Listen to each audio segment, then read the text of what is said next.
Conversations. Yes, this is episode 12. And this week we have for you Miss Denise Antoinette Simpson.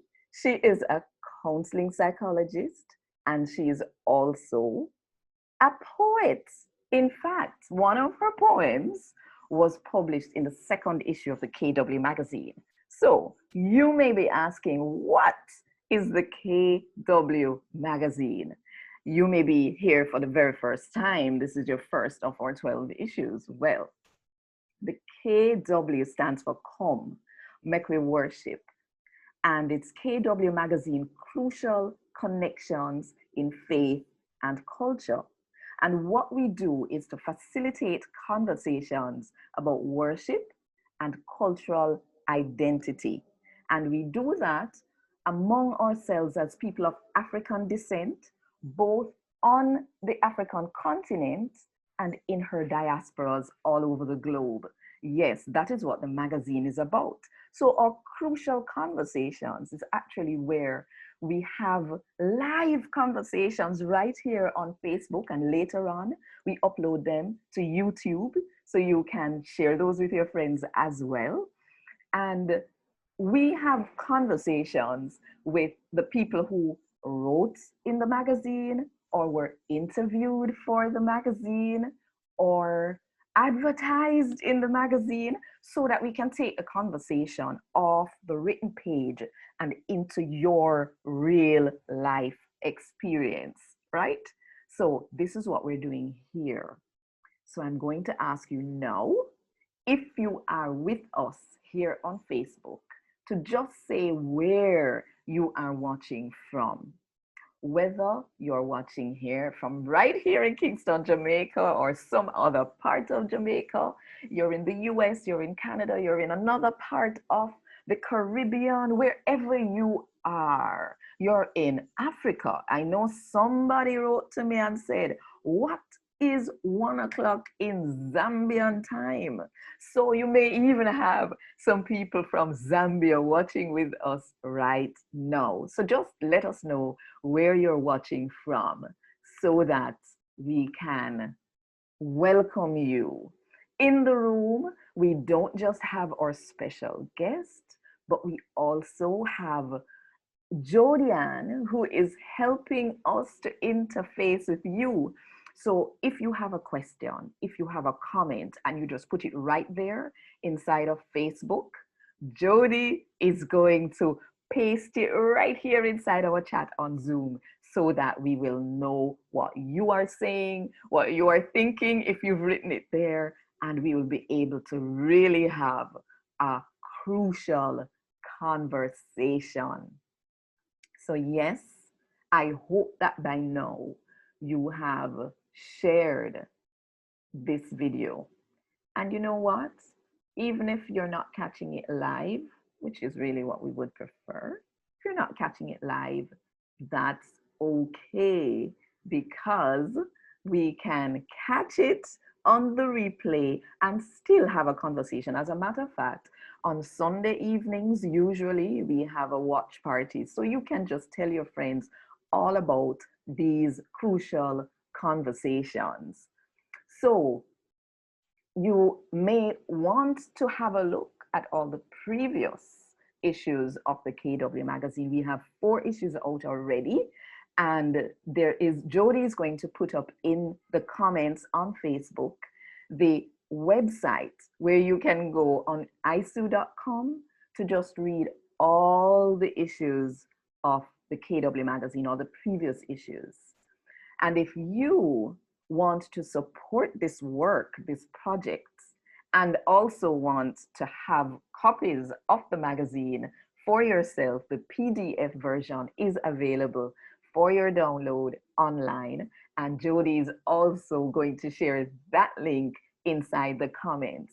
So we have some other friends inside the room, but the special guest that was the one with the dip on the flyer, Beer Things, Denise is going to introduce her special guests who are here to share in this wonderful moment with us.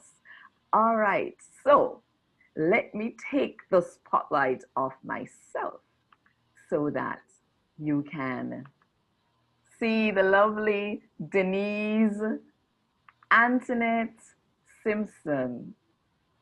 And she, Hi. yes, woohoo! No, you know, people, Denise, some people know Yes, you already yes, because, definitely. Hmm. right, The because face familiar. you, Yes. you have a familiar face. Hey, people ever stop you on the road and say, you know, say, Yeah, you look like yeah, somebody we may know, but maybe you just have a familiar face. yeah. It's so lovely to be here. Has been a part. I have been a part of the KW magazine Crucial Conversation. But it's such a privilege to be on in that seat where I'm the one being interviewed. So what go on with people? Big up on yourself. Happy Sabbath. Yes, man. And we have quite a few persons joining me today. Yeah, Joanne wanted me to introduce them, and you'll see them as we go through. First of all, big up to Jody and Johnson. Yeah, short notice on my girl, Ropin. that's I right. need to mention that Jody Ann is a very, very dear friend. She has also been a part of that group called Blessed that used to back me when I do my performances. Joanne, Oh, you will remember that concert where yes, we did at Kebab Karam's in a feet. Soul Sheet. Yes, man. Yes. Jordan was one of the singers them in the background and nice up the things and people are asking for record it. Yeah, man, big things didn't go on there. So, right. And then we have Martin Thiem. No, people, you need to know that Martin Thiem is my stage husband. When I was Oh, performing in the long ago days, especially with Robert and Genevieve concerts, Martin and I did the love poems together. Martin did have one girlfriend at the time, and everybody used to come and say, "Are your boyfriend that?" And my friend said, "No, people behave on yourself. Behave on yourself, what? you know, nobody let me down." Martin and What? man, yes. So we just so well together on stage that people actually thought that we were in a Look at relationship. that. But it just speaks to how the professionals we are when you come in on stage. If you are deliver something, you are deliver it in a way where people feel it and then connect. Yeah, man. Yes. And we hope say you look forward to the little piece of me and Martin I'm gonna do. We soon rub him in. And we have Paul and Dwenda. I have emceed. Martin and I also have co-emceed quite a few weddings. Love Hmm. poems were done at these weddings. So we Hey. have Dwenda and Harpal on in the Zoom chat now. They will talk when we bring them in. And yeah, that's Yeah, about all the persons that's we it. have here. Yep, yep. Okay, I am really looking forward to this. I told my husband that there is going to be a surprise in the program somewhere, so he has no idea what that is. But this is one of these things. So, one of the things about Denise, people, that you need to know, apart from the fact that she's a counseling psychologist and she is a poet, right, her first book was an anthology of her poems, and that book is called The Light and Black I Am. The Light and Black I Am. So she is also in the process of doing a PhD. Yeah. Mm-hmm. She not just pretty, so she bright too. And so her PhD is about marriage and family. And so all of these things are going to be brought into play in this conversation. She also has worked with the CSJP criminal and Citizen security. citizens. You see that now? Me forget this. Citizen Security and Justice Program. The funded program was a funded program within the Ministry of National Security. It was a funded program within the Ministry of National Security, CSJP. Right. So all of these things. So we're looking at identity, we're looking at marriage, and we are looking at crime and violence. What does that have to do with all of these things? Well, we're going to find out. First of all, Denise, where you're born and grow. Spanish Town we come from. Come Prison from woman. Spanish Town. I grew up in Spanish Town. As a matter of fact, it's a community that is called Thompson Pen. Round the Okay. side. Yeah, Yes. man. Me remember going to Miss Peart's school. I remember walking from home to Miss Peart's school. And the community itself was a quiet one. Hmm. Um, Today, still, I still go around there. It's one of the communities that is served under the CSJP program, quite interestingly. I remember walking from Thompson Pen to Tredegar Park because that's where my grandmother lived on my mother's side. Okay. So we used to walk a river. I remember one particular birthday, we were coming from the river. I think I was about my that day I was celebrating my 7th year. Yes. So just picture us as children in a group. It's about 8 or 9 of us walking from the river. We're having a jolly good time, and then somebody take up this whole rusty wheel. Decide to them go wheel it, and we in the wheel, and then the thing just lick the palm of foot. Oh One piece of foot no. we get. But anyway, when I went home, my mother dressed it, and then she said to me, "By the way, today's your birthday, you know." And I said, "It's not birthday."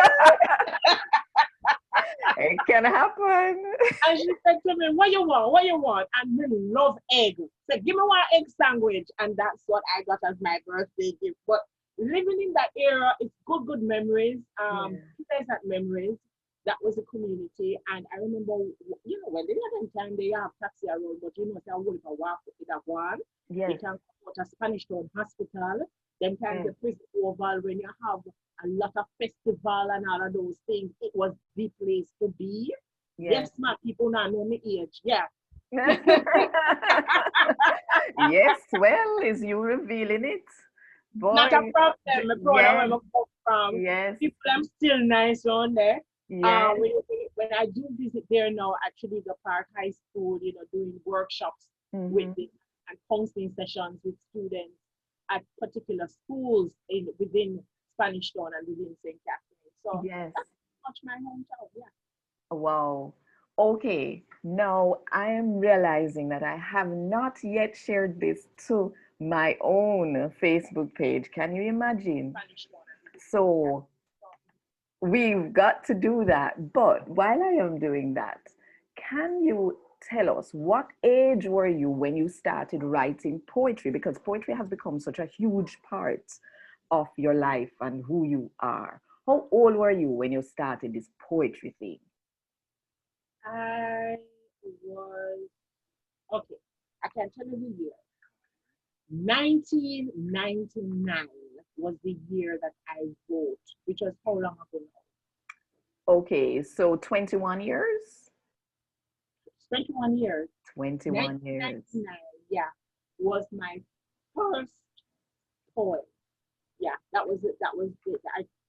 Yeah, mm-hmm. Wow. That Was I was wrote a it. good while back. So you didn't answer me the question on how old you were. And if you do know, No, all me of not us tell will me age. figure it out. No, So we can just say it's been 21 years since Denise Antoinette Simpson has been pushing out poetry. So yeah. what were your influencers? Can you remember God. those? Going to Sabbath school, Spanish Town, Seven Adventist Church, Yeah. the teachers were so creative in discussing the Bible stories. Yes. And a lot of times they would put these Bible stories as picture representation. They have these cloths that Hmm. when you put the picture on the cloth, it stays there. So they would build a story, and if it's a story of Jacob and his sons in the court, you see Jacob and you see the beautiful coat that Jacob made, Yes. and they are having a memory verse now. So for each story, you have a particular memory verse, and they Hmm. will put memory verses to song. And my aunt, who's also a teacher, when I was older, she reminded me that when I was a child, I was like about 4 or 5 years Hmm. old, down in Sabbath school at Yes. the kindergarten level. And she said my mouth was just open. It's like I was just sucking in everything. And the teachers, they would sing like, "Train up a child in the way he should go." Proverbs 22, verse 6.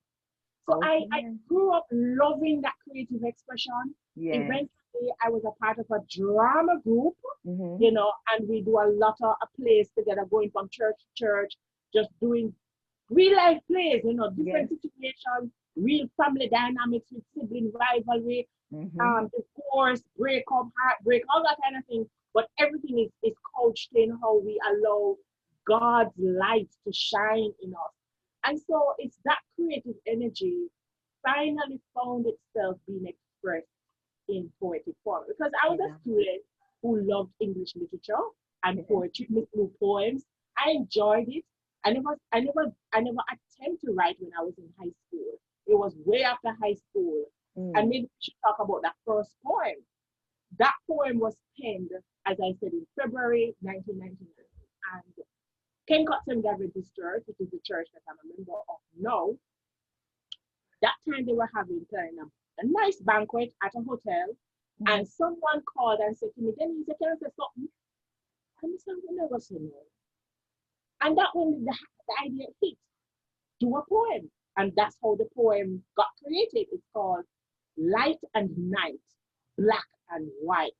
And That, that people, if I may just press your pause button, yes, that is the poem that was published in the second issue of the yes, KW magazine. that was my So very first you attempt. need to go and read the poem.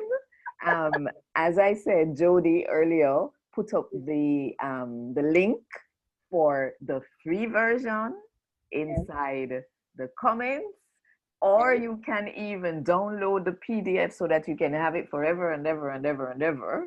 Yes, it can be done. All right. Let me press back your play button. All right. So yeah.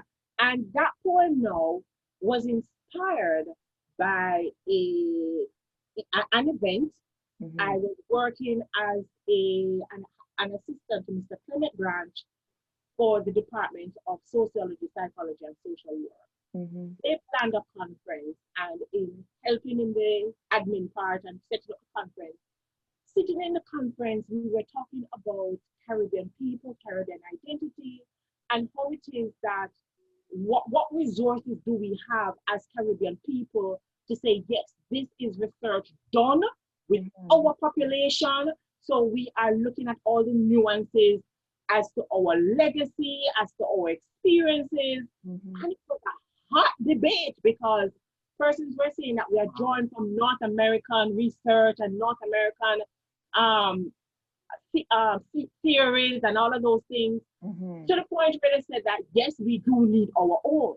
Yes. But we also found persons saying, you know, let's leave those aside and create something for ourselves. And there was another side of the camp that was saying we don't throw out the baby with the bathwater, because there are some theories, there are some concepts that are universal, but Yes. we can see how it is that it blends well within our culture and with us as Caribbean people. Yes. And so, with that being said, no, light and night, black and white, I'm looking at light and night as God's creation, and I'm looking at black and white in terms of people and how Mhm. it is that we learn, like the keys on a piano, we play together in harmony, because we can separately we make our own beautiful music, but Yes. together, Yes.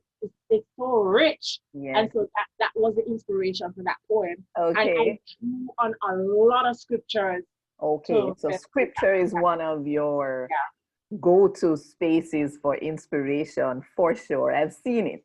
I've seen it in your work. I went and took a little peek on the Facebook page and I saw that Rosie is out there and she was saying beauty and brains. That is Denise. Thanks, Okay. Rosie. It is so good to know that Rosie is there watching. She couldn't be with us today. She's usually in the room with us, but bless you, Rosie. All right. And of course, my Bonono's husband, who is always there, is him help me come up with the question them, as you know, Denise. Yes. And him help set up the backdrop and the all of these things and him pray over me before we start and would Oh, not be able. And big there up yourself, Marcel. big up yourself indeed, Mr. Marcel Goff. All right. So now, in all of this, Right. how exactly did you meet Jesus Christ? as I said, as a child, continually going to Sabbath school, my parents ensured that we were at church Mhm. consistently, regularly. And then after a while, I was impressed to ask to be baptized. I was 11 years old when I was 11. baptized. Mhm. And uh, that was my walk with God has matured over the years. But I can remember in that initial stage, because of my Sabbath school teachers, because of the mentors that I have at school as well, the Bible and God became so very real to me. I had a personal relationship. And so Yes. I found myself talking to God about matters that concern me. I'll say like one evening I remember when I was like about 8 or 9, I was washing my uniform at the back and I looked up at the sky and I said, Father, you are the matchmaker for everybody. I remember you creating Eve for Adam and you brought Rebecca to Isaac. Are you the matchmaker for a lot of persons or just them people there? That's the kind of conversation I would have with Uh, God. Or I would say to him, what does it mean to have the fruit of the spirit? As a child, I question a lot of things but I said it out in a prayer. And yes. there are times when after I say it, Joanne, believe it or not, I'll get the answer either from listening to a sermon, the Mhm. exact, and I know it's answer coming, or somebody will come and talk to me about it, or I hear the Yes. message in a song. Yes. Um, just one quick testimony. While I was going to UA undergrad doing my BSc, I remember preparing for an exam, and the morning I did not feel ready. And I remember sending up a prayer and saying, Lord, I don't want to do this exam. I don't think I'm ready. And I was so nervous. Anyway, I went out and I'm walking towards the bus stop. And in walking towards the bus stop, there was this Rastafarian leaning against the wall, saw me coming, and he just started singing, if Jah is standing by my side, then why should I be afraid? Oh my God, I got ghost pimples and I'm saying, yes, yes, yes. All right, Father, me hear you. I'm going to do my exam. I'm a pass. Yes. So that's how I've seen how God speaks to me, Yes. Yeah, It's a personal walk. It's a personal daily walk. walk. Yeah, Yes. And it's growing from strength to strength. This is what yeah, we get from it. So now, you already told us what the title of your book meant in yeah. terms of the light and black I am and how that came about. So it's time for poetry now. Yes, And yes, you are about to share a poem with us called Watch Me Fly. yes. Go for it. So this poem, uh, I hope you'll be blessed by it.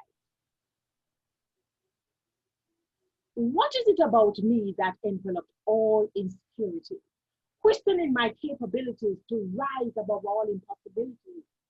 I need to clean up my relationships with baggage from family, work, and friendship. I'm breaking the chain that binds my mind. I'm taking a stand. Watch me rise. So, baby, you know you have all my heart, but you take advantage, shredding it to parts. Your verbal batching, I think no more. Somebody worthwhile is gonna get your score. Don't fool yourself. There is another door because I'm not afraid to rise from this floor. And I may not be the favored brownie with long hair, shaved legs, or the right clothing. These tickets for entry into your company makes you the fool you lost the VIP. But one fine day you soon realize, too late, watch out, I'm about to fly. And though you know I deserve that promotion with all my hard work and untiring devotion, what? Is it just your style to keep on treating me like a juvenile? Huh, you better open your eye and lock your mouth when you see me rise. And to all of you who treat me so bad with your face self call me bumpy head gal. Listen to how me verbalize. Still refuse the colonial style. Yes, me know me not go big school. That don't mean say if you treat me like fool. Me choose to chat in my granny style, so throw out and go. You can't stop me from fly. These words are really for all Jamaicans. Whether you're African, Caucasian, Chinese, or Indian, it really doesn't matter where your roots are from. When all is said and done, we're many, but we still one. So even if your neighbor's string put on the opposite clock, are you still a roast breadfruit and rock stone a back? No make nobody take it and try and put you down. You're a Jamaican. Hold up your head and be proud. And please, nobody hide from your history. Treat it like some plague and big old mystery. It contains all the power, glory, honor, and majesty of Jehovah people gaining victory. So, when you feel like you just want to give up, when your pain and suffering is just too much, don't be afraid to pick up this cup, hold it high, and say with pride, though you persecute me, beat me down and try to kill me, all your plans will be messed up because I'm still gonna get up. I'll spread my wings and fluff them wide, spread them wide till they fill the sky, brace my chest towards the wind, fill my lungs and get ready to sing. I believe I can fly. I believe I can touch the sky. I'll spread my wings high in the sky. Watch me rise, watch me fly, watch me rise, watch me fly. You better believe it. You can't stop me from flying. Wow, wow, wow. Awesome. Rosie says, powerful. And by the way, I'm seeing here where Rosie and Marcel and Brick Rose, who was our special guest last week, are sending greetings. And Marcel says, Yahweh God use anybody to deliver a message. Yeah, man. That was in response, I imagine, to your testimony. Yes. Yeah. Yeah. Yes. Wow. Excellent. Yes, Rosie is saying amazing. I think it is Rosie who is saying powerful and amazing. All right. So now, did you always have concerns about issues of identity? And if so, what motivated those concerns? I've had concerns because I myself, I struggled with being a fat girl. I used to get teased mercilessly. People used to say, Denise, the way you're so fat, your butt I'm big. I had big butt. And so people tease me when I'm walking on the road. Look when I look a picnic, I have some big man up on top, but my butt I'm big. Then feel get, you know what, I can stop. Anyway, so I used to put on a frown on my face when I'm walking because I'm trying to tell them, don't even mess with me today. So I felt ashamed of my size and my big butt as an African black woman. Yeah. And they used to tease me, I said, Denise, when you go around the corner, I'll know your bottom not reach around the corner. Yes, them kind of teasing there. Lord have mercy. And so I never saw myself as attractive. And then I've dealt with persons who will say that their own family members will say that them not have brown skin or them not have fair skin or them too black. And I've heard it. And I remember as a child asking my aunt for a black doll. I wanted a black doll. In those days, we never had white dolls. I wanted a black doll. You mean you never had black dolls? All the dolls were white. Yes. Yes. Right. And I wanted one. So I knew that people said, and I don't want to tell you the adjectives that were used for the black doll. So I was aware of it. And I decided that I'm going to be a part of that solution where I am affirming persons of color in terms of our hair, in terms of our skin tone and color, complexion. Yeah, I saw that as my mission and I proclaimed it everywhere I went. So I mean, even like, how did you get to the point of wearing dreadlocks, for example? I mean, you were a member of the church and it must have been a challenge for you to even think about. It was a little challenge, but thank God, the community members that I was a part of, St. Adventist Church, it was in that community that I started. I was like years, right about the same time, because when I wrote that poem, Light and Night, Black and White, in 1999, I was going natural and I had twists. And then I decided to start locking. And it wasn't a problem. There were certain churches where I went, persons were saying, you know, where are you going with locks or anything? But I never allowed it to bother me. I Yes. knew who I was, and I was sporting it, and people said, "Can I touch it?" Every single place I went, "Can I touch Okay. it? Can I?" There was this fascination, and quite a few persons have started because they saw me wearing it. So it just came about. One day I just decided that why not? Why Why not? not? Yeah, Yes.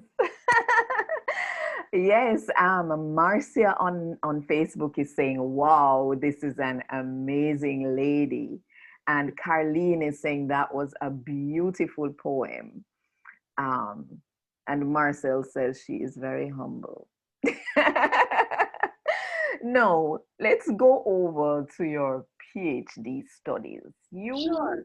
I mean, you decided to focus on marriage and family, Yeah.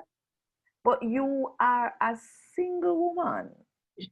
Now, explain to me how it God, is at that a the same single question I woman at the decides. same question I asked her because marriage You and ask family, God that same question. yes, All because right, that so was explain. counseling psychology was not my field. I did a master's in HRD, and then I was invited to come and do the PhD in organizational psychology. And when I got HRD, for the people who human, don't know. human resources development, I Right. did a master's You at did that a master's in that. time. And I'm Mhm. on my way now to do the PhD. You wait, Mona School, Yes. and I took up the application and said, "Okay, Lord, I need your direction." And then the Spirit started troubling me. And I'm like, "Lord, what is it?" And he never stops until he waves it on my head to say, "You need to do counseling psychology." This is how I got it. I taught a course at UA for 15 years, interpersonal dynamics. It's a communications course where students were encouraged or given the opportunity to look within, to ask themselves, why do I communicate the way I do? So we're looking at psychological terms and concepts and theories, and they're kind of like analyzing themselves. So they had to do a journal. They had to write 2 events that marked when a behavior started and it reinforced that behavior. And if you want to change that behavior, what are the steps? What are the goals? And we're using the SMART goal format to design some kind of behavior modification, change in behavior. Right. Every single time, every semester, students will come and say, "Miss, that everybody can do that course. That course mash me up. That course make me think about myself in a ways. Miss, me can come to you for counseling. Miss, me can come to you for counseling. Miss, me can come to you." And I kept referring them to the UA Counseling Center. "No, I Wow. cannot counsel you. I am your lecturer. That will be conflict of interest. It is unethical." Mhm. When them sister me now counsel them, "Miss, my church I ask if you can come do one presentation." When I go, can you talk about communication in marriage? But by the church, the couples them come to me. "Can we make an appointment with you for you to counsel my husband and I?" And I was just getting it left, right, and center. And every time I pick up the application, if you do the PhD in an organizational Right. psychology, or somebody that can call on the phone, then somebody want to find out if you have the practice, if they can come and they say, "All right, Father.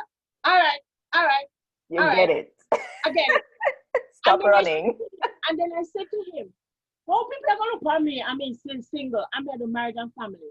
And the response was, "I call anybody I choose to do anything I want them to do." And I zipped my lips and went about my master's, my father's business. Yes, ma'am. What a piece of story. Yes. Oh boy. And then now, I'd love to bring in Martin here because Yes. Robert Bring and in Denise, Martin. Robert and Denise Bailey, popular duet that used to have these, it's all about love concerts, 5 years in a row, back to back. I I was remember one of that. the performers. And Martin, are you there? Can you turn on your video? Please. For Woohoo! sure I am. And some great memories, I can tell you. Great Oh my memories. gosh. So yeah, Awesome.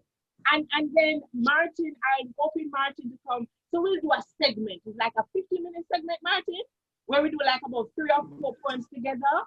and the crowds will just go wild, especially with Songs of Solomon.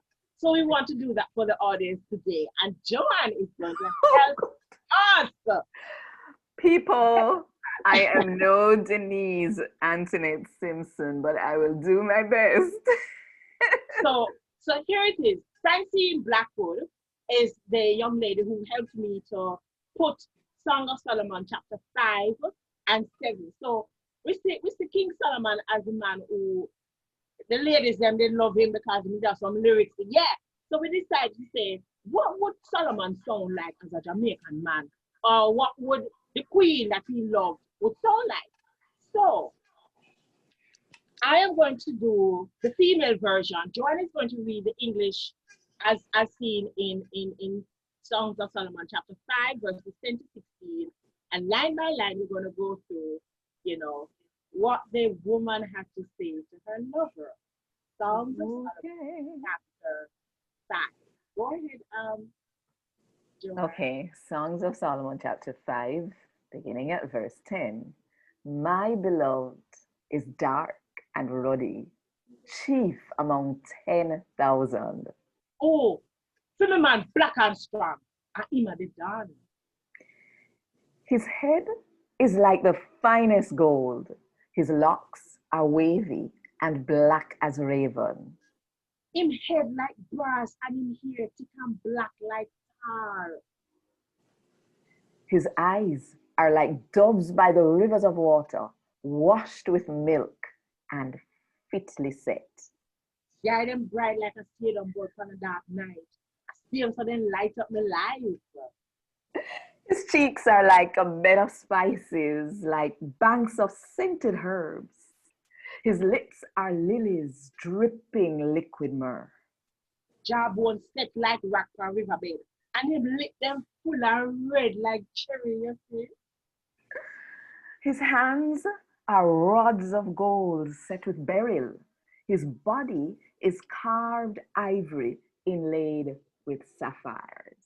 Him hand them like steel rod, and him body carved out like mahogany, well sanded and varnished, smooth and dark.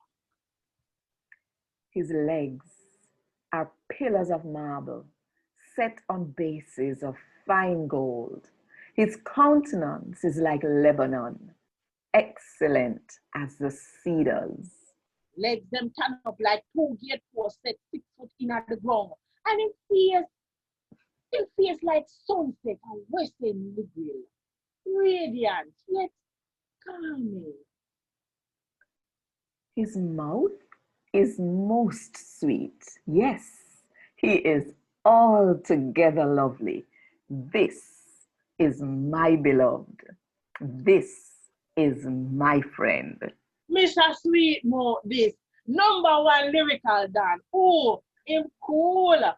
My man, this. See me bonafide. Why? Yes. Yes. And then we go to chapter 7 now. Are you going to spotlight Martin? Okay, let's spotlight Martin. Woo! Yeah.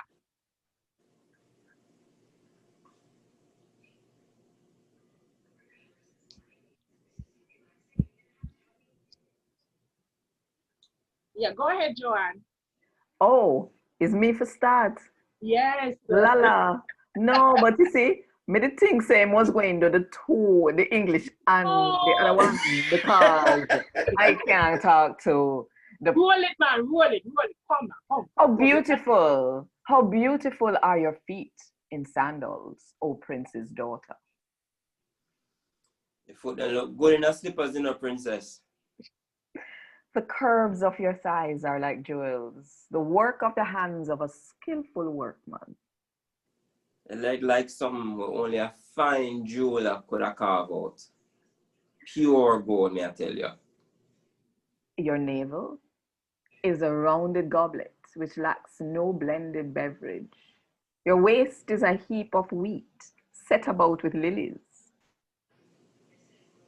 Never like a shallow glass with the sweetest wash And the Coca-Cola bottle shape them, my love. Have me weak. Your two breasts are like two fawns, twins of a gazelle.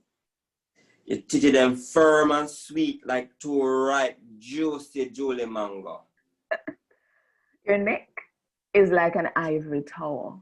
Your eyes like the pools in Heshbon by the gate of Bath Rabbin. Your nose is like the tower of Lebanon which looks towards Damascus. Your neck strong. And your eye black like the ackee seed in the pod. Your nose like Flatbridge on a cool, cool Sunday morning. Your head crowns you like Mount Carmel, and the hair of your head is like purple. The king is held captive by its tresses. You see, oh like bounty, like sit on upon the rhythm, I see him so your head sit perfectly on your body. And your locks, daughter, may I tell you, sell off. Yeah. How fair and how pleasant you are, O love, with your delights. Yeah, I want Irish daughter, you know. Best thing since cook food. This stature of yours is like a palm tree, and your breast like its clusters. And your body is like a coconut tree, tall, slim, and strong. And your breast is like the coconut them, you know, round and full of sustenance. I said, I will go up to the palm tree. I will take hold of its branches. Let now your breasts be like clusters of vine. And I want to tell you, you know, I want to climb that the coconut tree inch by inch. And I go and drink coconut water till my belly bust. The fragrance of your breath like apples. Breath warm and sweet like panganut. And the roof of your mouth like the best wine. And your mouth like ice cold sorrel on a warm Christmas day. Yeah. Whoa! Now you can imagine the interaction on stage when Denise and I are in the same space. Oh my See, goodness. Denise is getting hot right now. It's even worse. This is not your fun inside that place. Yes, yes, yes, yes.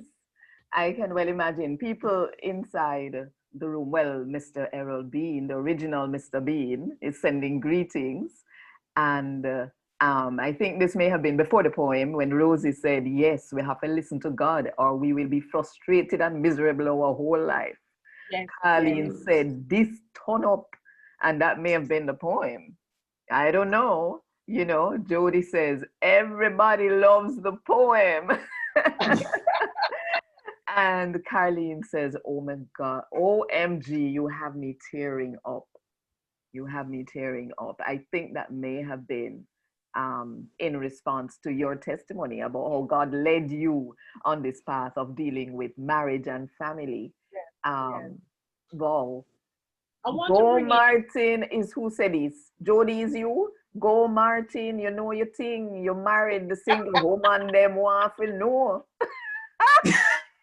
I don't know who said so. Yes, it is the poem. All right. Carlin says it made her day. All right. Figure that. Yes, man. Yes. And So we have Paul and Gwenda. yes. And there were you at Paul's wedding matching? No, I wasn't. No, you weren't. Okay.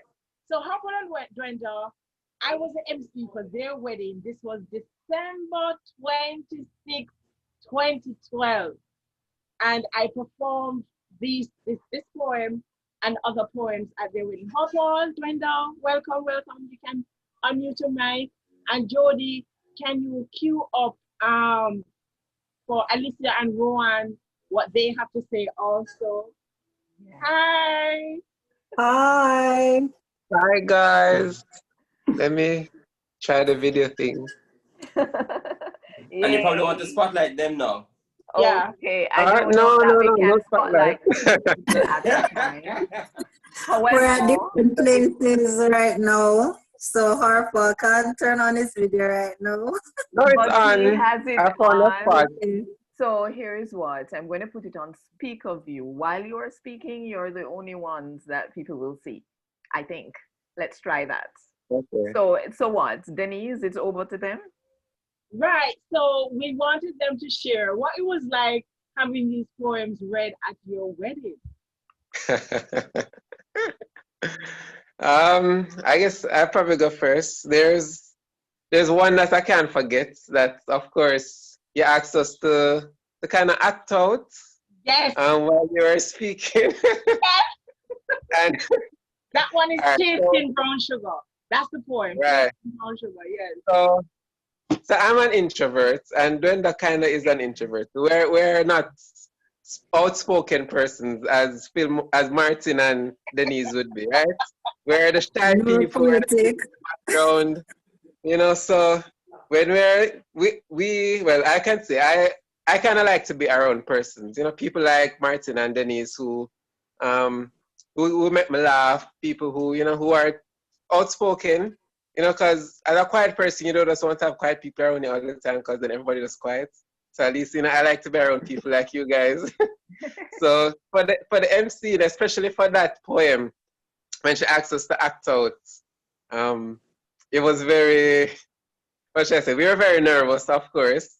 But it's a once in a lifetime opportunity. You don't normally have so many people looking at you. And we say, let's just do it. So a part of it was to, like whisper in her ear and the things, All right, play let me help the listeners. Okay, yes. Right. So the poem says, so Dwenda, I think you sat in Harper's lap, right? Yeah. Right. Yes, So the poem you instructed me. Go ahead. I'm saying you instructed me on what to do. Right. Every single thing that I tell you, you need to do it. So the poem goes, slowly, ever so seductively, your head inclined towards my face, and as your fingers lifted my chin, I couldn't wait for us to begin. Oh. Yes, people, that poem they named the Kiss. Right.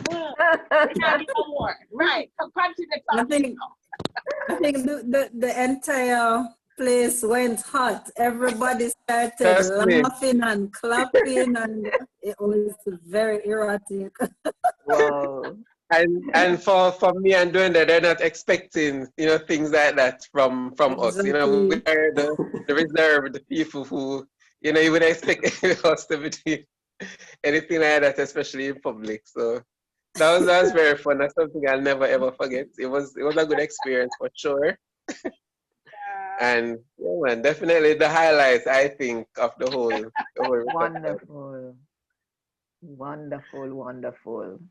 But So, I think Denise came prepared to draw us out. She was like, "Oh, nothing gonna cut it. Watch out for me here today." Yeah. I think that's something that because as Dennis told you earlier, we've MC quite a few weddings together, and we've planned out our MC programs quite often, and there is always an element of let's one, catch them off guard, and then two, let's pull them out of character. And it didn't matter what the character was, we're pulling them out of what they were normally expected to do. That's so true. And since as they're in charge, you have no choice but to do what they ask. So here is the thing.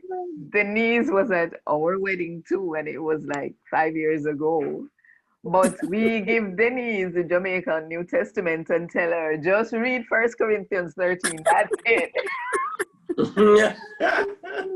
So she didn't have the opportunity to take me out of winding them kind of way there. But it sounds like it was fun though. It was. And we can see, Denise, how God has gifted you to do what he has called you to do. Yeah, man. So single or married, it really never make a difference. You are stepping in the purpose Identical. that God called you for. Dwenda and Harpal, I just pray a special blessing on you. Is how many years now? Going what? This 7? Okay. this will be the This 8th is year. so this will be the 8th year. Yes. Well, December 26th.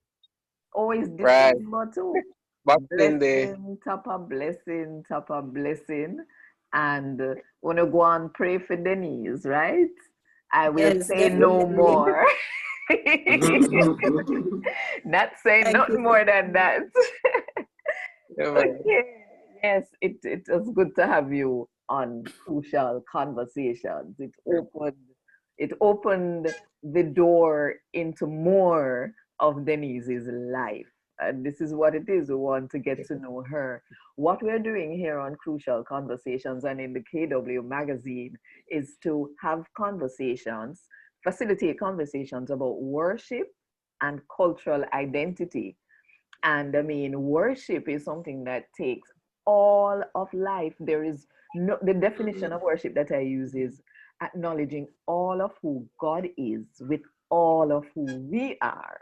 So obviously we can't go take one part and say, no, Sam, I'm not go show God a part because you know. So we can see how everything falls under the umbrella of worship. Yeah, so we want to get to know ourselves better and we want to get to know each other better. And in doing that, we hope to develop deeper, more authentic relationships with our Creator, Yahweh. You know, so bless you know, bless you know, bless you know. All right, so And I Denise, want to hear from Alicia and Rowan. Jody, is that one yes, ready? Can you share your screen? When we spoke about our wedding day, we knew we wanted it to be memorable. We've always said that we wanted a dynamic duo for a reception. Hands down, Denise and Martin were the best MC duo ever. They were true professionals and they were able to put our minds at ease and they allowed us to truly enjoy the proceeding. The reception didn't feel rehearsed, but it flowed naturally. It was like a fun ride on a journey of love. They read the room, they checked in on us at the reception, and there was absolutely no dead time. They just kept the program running. The poem we loved the most was Songs of Solomon from pages 73 of the book Light and Black Iron, written by Denise. Oh, yeah. The poem set the mood for the evening as being one that was sensual and mature, yet light-hearted and jovial. Denise and Martin's performance was excellent, and trust me, if you've ever been to any event that they have emceed or hosted, you'll understand what I mean when I say lighthearted and jovial. These are memories that we'll hold dear to our hearts always. We are grateful that they chose to be a part of our day. Enough love and blessings to you both. No. oh, Um, and you know Wow. what? That was so fun. Yeah. Yes, I mean, well, like always fun. wasn't there, but It was. just you can tell. Let me see if there is any further comments. Rosie is sending greetings to her Paul and Dwenda. Rosie, Hi. Hi, Auntie Rosie. oh, no, Rosie. And no, what I want to ask Martin and Denise, are you still available for people to call you to MC their weddings or to perform? You know, I'm serious. It's a question. Most Because, definitely. all right. In this time and age of COVID, where weddings are happening virtually, yes. Okay. Wonderful. And when it's not virtual, they can pay for your ticket to fly out. Of course, I'll take the ticket. Yes, this is wonderful. So no, we're going to kind of switch a little bit and people. We probably should put context to that because I'm now living in Toronto, actually. Oh. Yes. So you see this Zoom thing. I mean, this It online works. thing is perfect. Yes. I am looking at the time. It is 2 p.m. and normally we would be wrapping up. And the thing is, we have a couple other things to talk with Denise about, and I really don't want to leave them out. So I am craving the indulgence of the people online. Please don't leave us. I want to ask you, Denise, as a counseling psychologist working in the justice system of Jamaica, have you seen any connection between our identity issues as a people and the crime and violence in Jamaica? I have seen evidences, and to be honest with you, working in the program, Citizen Security and Justice Program, Yeah. it's a crime and violence prevention program that was funded within the Ministry of National Security. And my role was to be the psychologist that was set within the Central Region. Central Region encompassed St. Catherine, Clarendon, St. Mary, and St. Anne. The beneficiaries within the program were what we call at-risk youth, persons who were either before the courts or incarcerated or needed some kind of intervention for rehabilitation. What we provided was opportunities for those persons to get access to a skills training program and to be employed also, so that they do not have to turn to crime for, meeting needs and for survival purposes.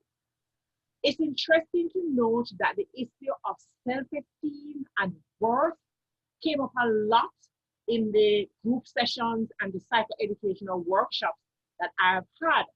Interestingly enough, there is an instrument that I use as a psychologist to test for depression. The instrument is called the Beck Depression Inventory. That's a valid instrument, and it has 21 items that are symptoms that the persons will have. The higher the score, the more you know whether you are either at the mild, the moderate, or severe depression. I did that. I put together a research where we looked at 154 persons we completed the instrument with. Put that into SPSS, and we found that the most frequent symptoms are related to self-dislike, worthlessness, and self-esteem issues. And I found that so interesting, because all of those concepts speak to identity. Who am I and how do I see myself? And so we can really say that when we are in challenging and in situations where you have trauma, it really does impact on how you see yourself and what you believe yourself to be. And if it is not addressed, then the situation will not be handled in the best way. So doing that research enabled me, and I shared it with professions. I got the opportunity to present it as an oral presentation at the 2019 conference held by the Ministry of Health, where I shared with them, and also as a publication, Violence and Mental Health, Opportunities for Early Detection and Treatment. Wow. This was published by CSJP. If you want a copy, I could let you know how to get it. But what it did was to say, if we're treating with persons with depression, and you know that these are the symptoms that are more frequent then we can plan intervention to help persons deal with the self-dislike, to help persons deal with the worthlessness, to help persons deal with the criticism.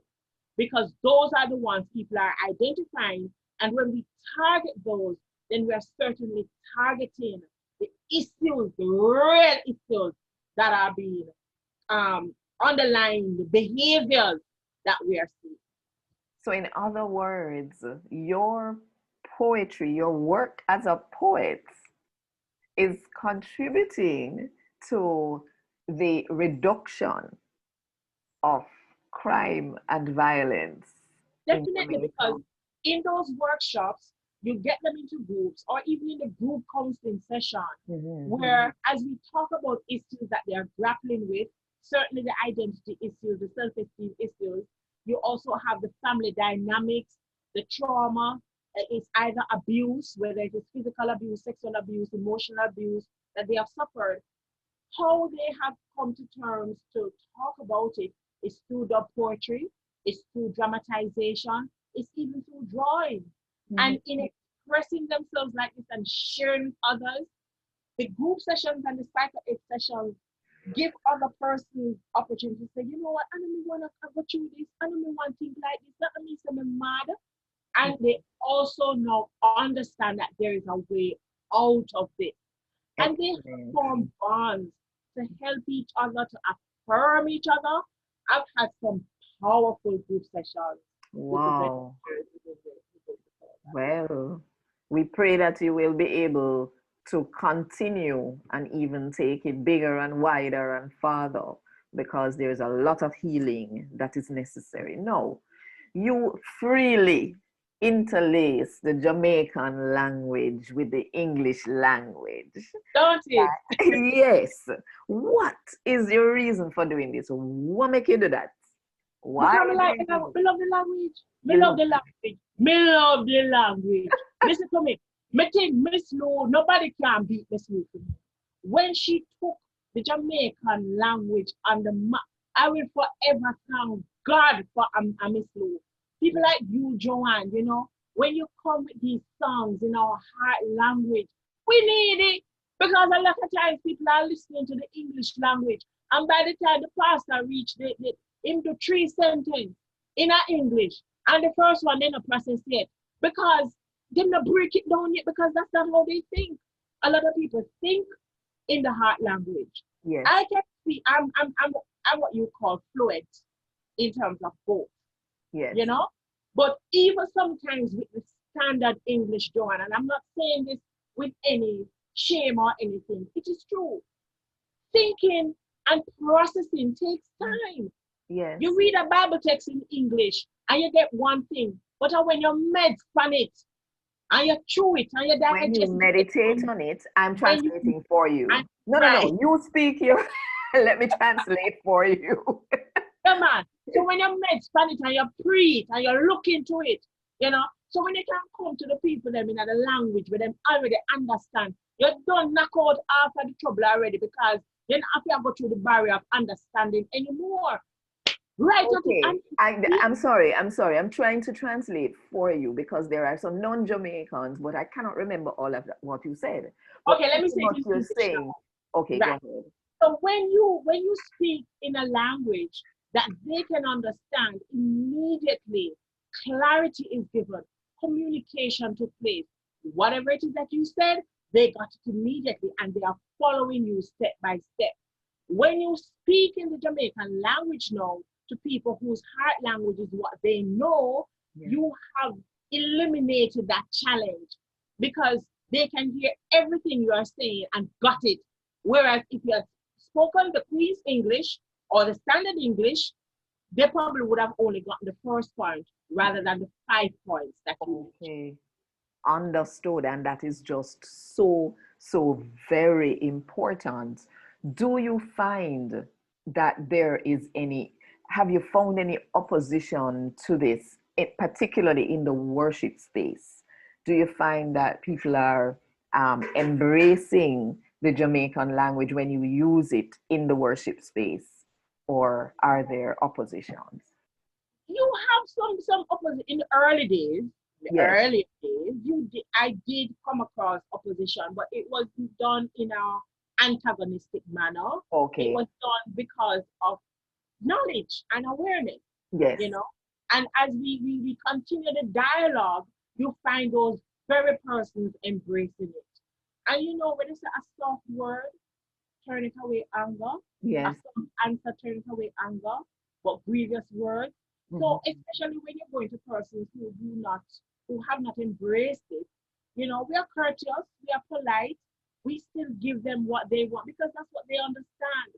But if we can engage them to understand what it is that is happening, you find that a lot of persons say, you know, I never thought of that. I never saw it as that. And you will be so surprised to see how they now move along with it. Because that's how we all learn. You know? That is so true. So, by the way, Rosie is saying online, I think we know about the relationship between violence and self-esteem, but as a country, we are not tackling it. It doesn't suit some people. It needs to come off the pages. And she says, good work, Denise. Um, you mentioned the songs, and I'm wondering if you can just give us some feedback on how you've seen the impact of the songs in the Jamaican language in the church spaces that you've experienced it. What can you tell us about that? Sorry, say that again, please. I'm so sorry. Just the last part. What can you say about the impact that the music, the songs in the Jamaican language have had, and do you think people will be more open? Oh gosh, they love it, they love it, they love it, they love it, they love it, they love it, they love it, they love it, they love it, they love it.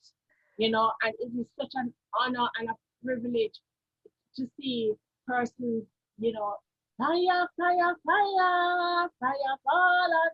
But then, you know, when you can express yourself in that kind of way, Yes. I believe too that people are amazed at how when you go to foreign, I know when I first traveled, I got homesick and I'm walking on a street somewhere in Brooklyn and I heard Bob Marley's music being played. I'm trying to say that people them get. Women and the people them get. Let me know what they could have stolen me. But the music drew me because I know that it connected with your heart, didn't it? Connected with me. Yes. And when you have people, gospel artists, who will sing, people who are Americans, who are singing Jamaican Creole, and the crowd get wild with it, they're connecting, you know? So it's our language, as Miss Lou said, a good language, a good authentic language. That's right. That is so right. Wow, we have now come to the end of another very crucial conversation. And as we always like to say, Malachi 3, verse 16 says, and those who feared the Lord spoke with each other, and the Lord heard them. And there was a book of remembrance that was opened. And today we had some visitors with us. It was so good to have you, Martin, and Horpal and Dwenda, and of course, the lovely Jodianne, who has been helping us to communicate with our friends on Facebook. Denise, you have a project that's coming out soon. Can you just tell us a little bit about that project? Okay. And then we're going to bless the people and send them, figure out them Saturday soup or whatever else they are going on to. Okay, so the book, The Light and Black I Am, I launched it in 2010. And from in 2010? In 2010, October 10, 2010. Okay. That's a very important date for me. 10, right. And then I went into the studio to record it because a lot of persons said that they would love to hear what I sound like. And I'm hoping to get that done. It not look like the end of this year, next year, but Joanne, I'm going to come back on the show and let you know the launch of the CD. Wonderful, wonderful. We can blame COVID. It's COVID fault, else you would have done it something long time. Yeah. Yes, Jody is saying it will, hold on. Somebody else said something. Okay, Rosie said, for all who have taught, moving from the known to the unknown. Opposition will always be there because many do not believe it's our first language. So they're just thinking you're not speaking properly. But hey, we understand and know the importance and the significance of it. And then Jody says it will take time, but it's more accepted now than before. Even foreign people love it and always want you to speak it for them. So Marcel is sending blessings, Caroline is sending blessings, and we are now going to declare we are beg God to bless you and keep you. We are begging him to smile upon you. We are begging him to show him love, even though none of we not deserve it. And we are beg God to look upon you and give you feel peace today and tomorrow and the next day until he come back. You know what good and one love.